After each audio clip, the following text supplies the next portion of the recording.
అందరికీ నమస్కారం. Welcome to it's you TV. ప్రస్తుతం మనతో పాటు ఉన్నారు ప్రముఖ జ్యోతిష్య పండితులు గోనుకుంట్ల సురేష్ బాబు గారు. గురువుగారితో మాట్లాడి 2026 సంవత్సరంలో 12 రాసుల వారి రాశి ఫలాలు అంటే ఎవరెవరికి ఎలా ఉండబోతుంది, అసలు ఏ రంగంలో ఉన్న వారికి బాగా కలిసి వస్తుంది, ఎటువంటి జాగ్రత్తలు తీసుకోవాలి, వాటి పరిహారాలు ఏంటో కూడా గురువుగారితో మాట్లాడి వివరంగా తెలుసుకుందాం. నమస్కారం గురుగారు. నమస్కారం అండి దాక్షాయణి గారు. గురుగారు, ఈ సంవత్సరం వృషభ రాశి వారికి ఏ విధంగా ఉండబోతుంది? సో వృషభ రాశి వాళ్ళకి గమనించుకుంటే నేను లాస్ట్ హోల్ ఇయర్ అంతా ఒకటే మాట చెప్పుకుంటూ వస్తాను. సమయం లేదు మిత్రమా, ఏదైనా సాధించుకోవాలనుకుంటే ఈ టైంలోనే సాధించుకోవాలి ఈ రాశి వాళ్ళని చెప్తూ ఉంటాను. ఎందుకంటే అంతా బెస్ట్ టైంలో ఉన్నారు. బెస్ట్ టైంలో మీరు సరిగా చేయకపోతే ఇంకెప్పుడు చేస్తారు? ఇదే క్వశ్చన్ అడుగుతూ ఉంటాను. ఆస్ట్రాలజికల్గా 2025 సంవత్సరంలో బెస్ట్ రాశిలో ఒక రాశి వృషభ రాశి. నాకు తెలిసిన వాళ్ళు చాలామందికి పెళ్ళిళ్ళు అయినాయి, ఫారిన్ వెళ్ళారు, జాబులు వచ్చాయి, అద్భుతంగా ఉన్నారు. అయితే కొంతమందిని ఇదే రిపీటెడ్గా చెప్పటం చేస్తూ ఉంటే ఇండిపెండెంట్గా ఎదగలేదు, ప్రాబ్లం ఉందనుకుంటే జాతకం లేదో లోపం ఉంది, హై ప్రయారిటీతో జాతకం చూపించుకోమని చెప్తాను నేను. అలా చూపించుకున్న వాళ్ళు చాలామందికి కొన్ని దోషాలు ఉంటాయి, పితృదోషాలని ఆ దోషాలని. అంటే వీళ్ళకి ఏంటంటేనండి, ఈ సోల్ భూమి మీదకి వచ్చిన తర్వాత కొన్ని రెస్పాన్సిబిలిటీస్ ఉంటాయి. మనం పెళ్ళైన తర్వాత భార్య, పిల్లలు, స్కూలు, మన బ్యాంక్ బ్యాలెన్స్లు ఇదే కాదు, యాన్సిస్టర్స్కి, తర్వాత దేవతలకి కొన్ని రెస్పాన్సిబిలిటీస్ చేయాల్సి ఉంటుంది. ఈ టైంలో వాళ్ళు చేయకుండా నెగ్లెక్ట్ చేసి ఉంటే, ఆబ్లిగేషన్స్ ఉంటే, వృషభ రాశి వాళ్ళకి బాగుండి కానీ వీళ్ళు ఎదగలేదంటే ఆ ఆబ్లిగేషన్స్ తీసుకోవాలని దాని మీనింగ్ అనమాట. They are reminding you. అది ఇది బిగ్ సైన్స్. బట్ ఎనీవే, ఇప్పుడు వృషభ రాశి వాళ్ళకి అగైన్ 2026లో one of the golden period ఈ సంవత్సరం అనుకోవాలి. No doubt on that. మేము కావాలంటే పేపర్ మీద రాసి ఇచ్చేస్తాను. ఎవరైనా కామెంట్ పెట్టినా కానీ రిప్లై ఇస్తాను. అడగండి, మీ పక్కన ఉన్న 2-3 వృషభ రాశి వాళ్ళకి గమనించుకొని వాళ్ళ లైఫ్కి మీకు కంపేర్ చేసుకోండి. బాగున్నారనుకోండి మీరు బాగున్నట్లు. ఓకే, ఇన్కేస్ లేదు అంటే ఇమీడియట్గా జాతకం చూపించుకోవాలి, ఎందుకు లేదని తెలుసుకోవాలి. అందుకే మనం పుట్టిన వెంటనే ఫస్ట్ ఏం చేస్తారు, జాతక చక్రం రాసిస్తారు పెద్దవాళ్ళు. అవునా? వీలునామా రాసిరు, ఆస్తిపాసులు రాసిరు. నువ్వు పుట్టిన వెంటనే ఈ అమ్మాయి పెళ్ళి అవుతున్న రాసిరు కదండి. పుట్టిన వెంటనే ఫస్ట్ ఇచ్చేది జాతక చక్రం. ఎందుకు ఇస్తారంటే నథింగ్ బట్ వాళ్ళ హోల్ కర్మ లైఫ్ మొత్తం ఆ చక్రంలో ఉంటుంది. అది చూసుకోవాలి ఎప్పుడు, టైం టు టైం. ఇప్పుడు నాకు ఏది పాజిటివ్గా ఉంది, ఏది మైనస్గా ఉంది, ఏది చేసుకుంటే బాగుంటుంది, ఏది చేసుకో బాగుండదు తెలుసుకోవాల్సిన బాధ్యత, రెస్పాన్సిబిలిటీ ఎవరిదంటే వాళ్ళది, ఇండివిజువల్ పర్సన్ది. So awareness is the key to success. మీ జాతకాన్ని ఎంత బాగా తెలుసుకుంటారో మీ లైఫ్ అంత బాగుంటుంది. నేను పెద్ద పెద్ద పొలిటీషియన్ దగ్గర నుంచి, ఫిలిం స్టార్, హై ప్రొఫైల్ ఉన్న ఆయన దగ్గర నుంచి చిన్నగా ఉన్న వాళ్ళ దగ్గర కూడా చూస్తాను నేను. కొంతమందికి ఎంత డెప్త్ నాలెడ్జ్ ఉంటుందంటే ప్రొఫెషనల్ ఆస్ట్రాలజీ కంటే నాలెడ్జ్ ఉంటుంది వాళ్ళ దగ్గర. అంత టైం టు టైం చూపించుకుంటారు. సో కొంతమంది క్లయింట్స్ వస్తున్నారు, మీ దగ్గర ఎంత నాలెడ్జ్ ఉంది, మరలా నా దగ్గరికి ఎందుకు వచ్చారు, పైన కన్సల్టేషన్ ఫీజు లేదండి గురువుగారు, మీ అనాలిసిస్ మాకు కావాలి, మీరేం చెప్తారు కాబట్టి ఒక్కొక్కరి దగ్గర ఒక నాలెడ్జ్ ఉంటుంది కదని చెప్పేసి అలా వచ్చేవాళ్ళు ఉంటారు. బట్ ఇన్ సమ్మరీ వృషభ రాశి వాళ్ళకి ఒక 2026 ఈజ్ అ గోల్డెన్ పీరియడ్. అందులో ఫస్ట్ 6 months ఈజ్ అ పట్టుకుంది బంగారం వెళ్ళదు, ఏది పెట్టినా కావాల్సింది ఇంకంతే. అంటే ఇది ఏ నెల వరకు గురువు గారు? జూన్ వరకు. అక్కడ నుంచి కొంచెం ఇబ్బంది పడే అవకాశం ఉంది, బట్ ఓవరాల్గా మంచి చాలా బాగుంది. సో డీటెయిల్స్ చూసుకుందాం. అందులో కృతికా నక్షత్రం 2, 3, 4 పాదాలు, రోహిణి 1, 2, 3, 4 పాదాలు, మృగశిర 1, 2 పాదాలంతా ఈ వృషభ రాశిలో ఉంటారు. పేరు బలం ప్రకారం చూసుకుంటే ఈ, ఉ, ఏ, ఓ, వా, వి, ఉ, వే, ఓ అన్న లెటర్స్ అంతా కూడా ఇందులో ఉంటారు. ఇందులో మనం పేరు బలం ప్రకారం కనుక చూసుకుంటే చాలామంది పాపులర్ పేర్లు అందరూ తెలుగు వాళ్ళు ఉంటారండి. వెంకటేశ్వర్లు, వీరాంజనేయులు, వీరు, చాలామంది పేర్లు, ఊర్వశి, ఉమ, చాలా పేర్లు ఇందులో ఉంటాయండి పాపులర్గా కనుక చూసుకుంటే. ఇందులో ఈ వృషభ రాశి వాళ్ళకి ఈ సంవత్సరంలో 4 గ్రహాలలో మనం కన్సిడరేషన్ చేస్తే శని మారటం లేదు, గురువు జూన్లో మారుతున్నారు, రాహుకేతులు డిసెంబర్ ఎండ్లో ఎప్పుడో మారుతూ ఉన్నారు. అంటే టోటల్గా 3 గ్రహాలు మారటం లేదు, ఒక గ్రహం మారుతుందండి, అది కూడా గురువు మారుతున్నారు. ఈ గురువు జూన్కి ముందు, జూన్కి తర్వాత. వీళ్ళకి Indra cinema Chiranjeevi first half second half అన్నట్లు వీళ్ళకి ఫస్ట్ హాఫ్ రివర్స్లో ఉంటుందన్నమాట. బాగుంటుంది వీళ్ళకి ఓవరాల్గా చూసుకుంటే. ఫస్ట్ 6 months రియల్లీ చాలా బాగుంటుంది. ఆ తర్వాత కొంచెం ట్రబుల్స్ ఫేస్ చేసే అవకాశం ఎక్కువ ఉంటుంది, అది కూడా ప్రొఫెషన్లో. మనం మహర్షులు సంస్కృతంలో ఏం చెప్తారంటే సూక్ష్మ గోచరం, లఘు గోచరం అన్న కాన్సెప్ట్లో చాలా సింపుల్ వర్డ్స్లో చెప్పేస్తారు. వీళ్ళకి ధనలాభం, స్థితి నాశనం, తర్వాత ఐశ్వర్య వైరం అని చెప్తూ ఉంటారు. అంటే ఈ టైంలో వీళ్ళకి విపరీతమైన ధనలాభం ఉంటుంది. వీళ్ళు ఈ టైంలో ధనాన్ని సంపాదించుకోకపోతే ఇంక ఫ్యూచర్లో సంపాదించుకుంటలేదో డౌట్, అందుకని ఇప్పుడే సంపాదించుకోవాలి. నెక్స్ట్ ఫస్ట్ విత్త సమృద్ధి. ఫస్ట్ 6 months విత్తం అంటే డబ్బులు సంపాదించుకోవడానికి చాలా అనుకూలమైన టైం ఇది. అంటే ఒక పక్క ధనలాభం ఉంటుంది, డబ్బు సంపాదించుకోవడానికి అనుకూలంగా ఉంటుంది. తర్వాత వీళ్ళకి ఐశ్వర్యం. రాహు వీళ్ళకి 10వ ఇంట్లో ఉండి కావాల్సినన్ని అనుకున్న విధంగా వీళ్ళకి అనుకూలంగా వచ్చే అవకాశం చాలా ఎక్కువగా ఉంటుంది. ఒక్క విషయంలో కేర్‌ఫుల్‌గా ఉండాలి. కుటుంబానికి సంబంధించి, బంధువులకు సంబంధించిన వ్యవహారాల్లో గొడవలు పడే అవకాశం ఎక్కువ ఉంటుంది వీళ్ళు. ఓకే.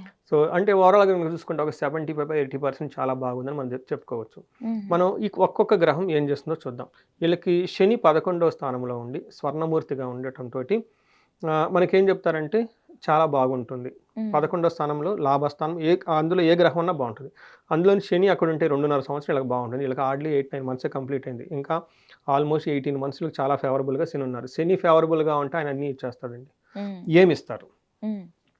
ఆరోగ్యం, అర్ధలాభచ్చ, స్త్రీ పుత్ర సుఖవర్ధనం, చిత్తశుద్ధి, అభీష్టార్థః, ఏకాదశి గతౌ శని అని మనకి మహర్షులు చెప్తారు. హ్మ్. ఎలా ఉంటుందంటే ఆరోగ్యం బావుంటుంది, అర్ధలాభం బావుంటుంది, అంటే ధనలాభం బావుంటుంది, స్త్రీలతోటి, పుత్రులతోటి సుఖంగా, హ్యాపీగా ఉండాలి. ఇంకేం కావాలండి లైఫ్‌కి? అవును. అలానే చిత్తశుద్ధి అంటే మైండ్ ఇంట్యూషన్ చాలా ప్యూర్‌గా ఉంటుంది వీళ్ళది. హ్మ్. సో, మనం everything is Born from mind అంటారండి. అంటే మన మైండ్‌లో భగవద్గీత అదే చెప్తారు. ఆత్మ విపురాత్మః, ఓకే. ఉద్ధర ఉద్ధర ఆత్మ ఆత్మానః అని చెప్పేసి అంటాడు. మిమ్మల్ని ఉద్ధరించుకోవాల్సింది ఎవరంటే మీరేనంట. హ్మ్. మీకు శత్రువు ఎవరంటేనే మీ మైండేనంట. అలానే మన ఇంట్యూషన్ స్ట్రాంగ్‌గా ఉంటే బయట ప్రపంచం కూడా స్ట్రాంగ్‌గా ఉంటుంది. ఎప్పుడైతే వీళ్ళకి చిత్తశుద్ధి, ఇంట్యూషన్ చాలా స్ట్రాంగ్‌గా ఉంటుందో అనుకున్న పనులన్నీ అయిపోతాయి అంటండి. హ్మ్. చూడండి అటు ఇంటర్నల్‌గా బాగుంది, ఇటు ఎక్స్టర్నల్‌గా బాగుంటుంది. కాకపోతే ఒకే ఒక విషయం కొంచెం జాగ్రత్తగా ఉండాలి. వీళ్ళకి ట్రాన్స్‌ఫర్స్ అయ్యే అవకాశం ఎక్కువగా ఉంటుంది జాబ్‌లో. ఇటు ఓకే. ఇటు మూవ్ అయ్యే అవకాశం ఎక్కువ ఉంటుంది. సో, మనం చూసుకున్నాం కదండీ! వీళ్ళకి శని చాలా చక్కటి యోగ్యతనిస్తూ ఉన్నాడు. అదో బెస్ట్ టైం. హ్మ్. నెక్స్ట్ గురువు వీళ్ళకి రెండో ప్లేస్‌లో ఉన్నారు. గురువు రెండో ప్లేస్‌లో ఉంటే ఏమవుతుంది? గురువు రెండో ప్లేస్‌లో ఉంటే విత్త సమృద్ధిం అని చెప్తారు. అంటే ధనం అభివృద్ధి అవుతూ ఉంటుంది. గ్రో అవుతూ ఉంటుంది. ఫ్లో అవుతుంటుందని మనకు చెప్తూ ఉంటారు. హ్మ్. సో, ఇందులో మనకి సంస్కృతంలో ఏం చెప్తారు మహర్షులు? మనస్సౌఖ్యం, యశోవృద్ధి, సౌభాగ్యం, ధనాగమన, ధర్మ వ్యయం, మనస్సౌఖ్యం ద్వితీయ స్థానకే గురువు అని చెప్తారు. రెండో స్థానంలో గురువు ఉంటే ఏంటంట మనసంతా సౌఖ్యంగా ఉంటుంది. యశోవృద్ధి పిల్లలు పుడతారు. కుటుంబం పెద్దదవుతుంది. సౌభాగ్యం, హ్మ్. ఓకే. మంగళకరంగా ఉంటుంది. హ్మ్. తర్వాత ధనాగమన, ధనం వచ్చేస్తూ ఉంటుంది. తర్వాత ధర్మ వ్యయం, ఏదైనా ఖర్చు పెట్టినా గానీ మంచి మంచి పనులు ఖర్చు పెడుతూ ఉంటారు. చూడండి హ్మ్. డబ్బు 2 విధాలుగా ఖర్చు పెట్టుకోవచ్చు. హ్మ్. అవును. నాకు తెలిసిన బిజినెస్ మ్యాన్ చాలా ఉంది. హ్మ్. 4, 5 పెద్ద పెద్ద ఆర్డర్‌లు రాంగానే ఫ్లైట్ పట్టుకొని ఆ దుబాయ్, గిబాయ్ అదేమో కంట్రీస్ ఎళ్ళిపోతారు. కొంతమంది అలా డబ్బులు రాంగానే మళ్ళా శ్రీకాళహస్తి లేదంటే కొన్ని హోమాలు ఇవి చేపించుకుంటూ ఉంటారు. ధనం మనకు ఖర్చు పెట్టేదాన్ని బట్టి ఉంటుందన్నమాట. ఉంటది. అలానే వీళ్ళకి ధర్మ వ్యయం ఎలా ఖర్చు పెడతారంటే ధర్మబద్ధంగా ఖర్చు పెడుతూ ఉంటారు. మనసంతా సౌఖ్యంగా ఉంటుంది. సో, ఎప్పుడైతే మనం మంచి పనులు చేస్తామో మనసు సౌఖ్యం నేచురల్‌గానే ఉంటుంది. హ్మ్. ఎప్పుడైతే మనం ఫ్లైట్‌లు పట్టుకొని ఎటెటో పోయామనుకోండి, ఆ థాయిలాండ్‌లో ఇటు అలా అలా గిల్టీగానే ఉంటది. అందుకని ఈ హ్మ్. టైంలో వీళ్ళు మైండ్ అంతా చాలా ధర్మబద్ధంగా ఉండి చేసిన పనులను చక్కగా చేసుకుంటూ ఉన్నతంగా వెళ్ళిపోతారు అని మనకు చెప్తూ ఉంటారు. అయితే వీళ్ళకి కొంచెం హెల్త్ కాంప్లికేషన్స్ ఉండే అవకాశం ఎక్కువగా ఉంటుంది. జాబ్‌లో కొంచెం ట్రాన్స్‌ఫర్స్ అయ్యే అవకాశం ఎక్కువ ఉంటుంది. ఓకే. ఇప్పుడేమవుతుందంటే గురువు వీళ్ళకి జూన్ తర్వాత మారుతూ ఉన్నారు. ఇది కొంచెం ఇబ్బంది పెట్టే పరిస్థితి. ఏమవుతుందంటే అతిక్లేశం, బంధువైర, దారిద్ర్య, దేహ పీడనం, ఉద్యోగ భంగం అని చెప్తారు. కలహం. అంటే మూడో స్థానంలో గురువు ఉండటం అంత మంచిది కాదు. హ్మ్. వీళ్ళకున్న ఓన్ టాలెంట్, క్రియేటివిటీ అంత ఎక్కువగా షైన్ అవ్వదు. ఈ టైంలో బంధువులతో గొడవలు, ధనానికి ఇబ్బంది పడుతూ మెయిన్ ఉద్యోగంలో కొంచెం టఫ్‌నెస్‌ని ఫేస్ చేయాల్సిన సిట్యుయేషన్ ఉంటుంది జూన్ తర్వాత. అందుకని ఫస్ట్ జూన్ 6 మంత్స్ వీళ్ళకి చాలా బావుంటుంది. టైం వేస్ట్ చేసుకోకుండా మంచి మంచి పనులు ఈ టైంలో చేసుకుంటే చాలా బావుంటుంది. నెక్స్టు రాహు. రాహు 10వ ఇంట్లో ఉన్నారండి. 10వ ఇంట్లో రాహు ఉంటే ఏంటి? అగైన్ 10వ స్థానంలో రాహు ఉండటం వల్ల ఫిల్మ్ స్టార్‌లు కానివ్వండి, హ్మ్. రాజకీయ నాయకులు కానివ్వండి, తర్వాత మీడియా, సోషల్ మీడియా, యూట్యూబర్స్, తర్వాత వీళ్ళందరికీ చాలా బాగుంటుంది. ఈ రాశిలో గనక ఎవరైనా గనక ఉంటే వాటిలో విపరీతంగా రాణిస్తారు డిసెంబర్ వరకు. తర్వాత ధనం గూడా సంపాదించుకుంటారు. పేరు ప్రఖ్యాతులు గూడా సంపాదించుకుంటారు. ఓకే. మనకి సంస్కృతిలో ఏం చెప్తారంటే, మనఃసౌఖ్యం, సదా ఆనందం, అభీష్ట సుఖభోజనం, కర్మసిద్ధి, బలం, పుష్టిం, దశమస్థ యథా ఫణిః అని చెప్తారు. 10వ స్థానంలో గనక ఫణి అంటే ఎవరంటే రాహు ఉంటే ఏమవుతుందంట, మనసు సౌఖ్యంగా ఉంటుంది, సదా ఆనందం ఉంటుంది, అభీష్టార్థ సిద్ధి అనుకున్న పనులన్నీ అనుకున్న విధంగా జరుగుతూ ఉంటుంటుంది, కర్మసిద్ధి ఏదైనా పని చేస్తే ఆ కర్మలో మంచి సక్సెస్ వచ్చేస్తుంది, బుద్ధి, బలం, పుష్టిం బలం చాలా బాగుంటుంది, పుష్టిగా ఉంటారని చెప్తారు. అంటే వీళ్ళకి రాహు కూడా చక్కటి అనుకూలంగా ఉన్నారు. రాహు అనుకూలంగా ఉన్నారు, గురువు అనుకూలంగా ఉన్నారు, శని అనుకూలంగా ఉన్నారు. ప్రతి గ్రహం వీళ్ళకి అనుకూలంగానే ఉంది. ఒక కేతు మాత్రం 4th హౌస్‌లో ఉండి బంధువులతో గొడవలు అయ్యే అవకాశం ఎక్కువగా ఉంటుంది. ఆహ్, ఎడమొహం పెడమొహం అంటారు కదా, చూసారా? కొంచెం పలికి పలకనట్టుగా కొంచెం ఈ డిస్టర్బెన్స్ ఉండే అవకాశం ఎక్కువగా ఉంటుంది. ఓవరాల్గా కనుక చూసుకుంటే ఈ 4 గ్రహాలలో అన్ని గ్రహాలు, ఒక కేతు మాత్రం బంధువులతో గొడవలు పెడుతున్నాడు తప్పక మిగతా అన్ని గ్రహాలకి వీళ్ళకి చాలా అనుకూలంగా ఉంది. ఒక బెస్ట్ టైంలో ఉన్నారని మనం గమనించుకోవాలి. గురుగారు ఇప్పుడు గ్రహాల పరంగా చెప్పారు కదా, మరి నక్షత్రాల పరంగా ఏ విధంగా ఉంటుంది? నక్షత్రం చూసుకున్నాను, కృతిక, రోహిణి, మృగశిర 3 నక్షత్రాలు ఉంటాయి. కృతికా నక్షత్రం కనుక చూసుకుంటే వీళ్ళకి చాలా బాగుంది. ఫస్ట్ సంపదలు ఉంటాయి, ఐశ్వర్యం ఉంటుంది, సంతోషం ఉంటుంది, ధన ప్రాప్తి ఉంటుంది, ధనం టయానికి వచ్చేస్తుంది.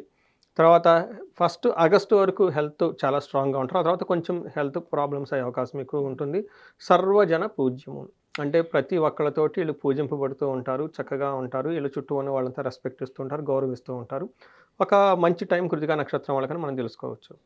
నెక్స్ట్ రోహిణీ నక్షత్రం వాళ్ళకి వీళ్ళకి ఇంకా చాలా బాగుందండి. ఫస్ట్ వీళ్ళకి రాజ్యము అంటే ఏంటి, ప్రమోషన్ వస్తుంది.